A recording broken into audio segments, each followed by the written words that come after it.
Matt, your family on your father's side came from Germany, and of course your grandparents and great-grandparents lived in Germany.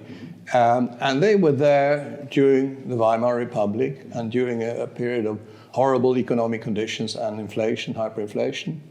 Tell us a bit about their experience and what the consequence of that was for them and for you. Yeah, it's a very important contrast to make. A lot of people think when we talk about debasement or fiat money or extreme examples of Weimar, which are lived and discussed in most European family homes in the memory, or we talk about Yugoslavia, or we talk about these extreme cases. And many still think that the US dollar or other strong fiats on a relative basis like the Swiss franc are somehow immune from the lessons of my grandparents because this time is somehow different.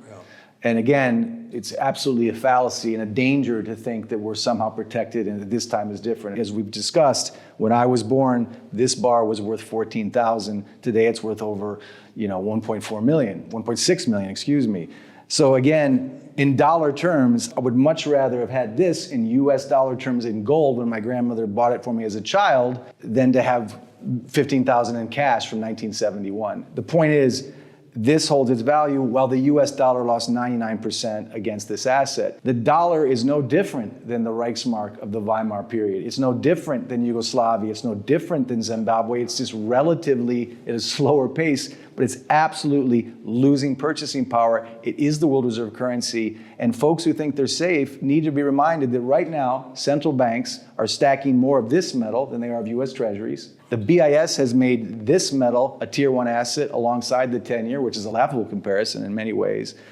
And central banks now hold more gold than they have US treasuries. They've been doing this since 2014. So the trend isn't gold bug. It isn't you and I talking history. It's absolutely history and current events, which many people don't want to see, or as the Germans say, aus den Augen, aus den Sinn, out of sight, out of mind. It's very dangerous to not look at these things. You can get into debates, you can talk about math, you can talk about relative value, you can talk about the DXY. Gold and silver, monetary metals, hold their purchasing power better than fiat money.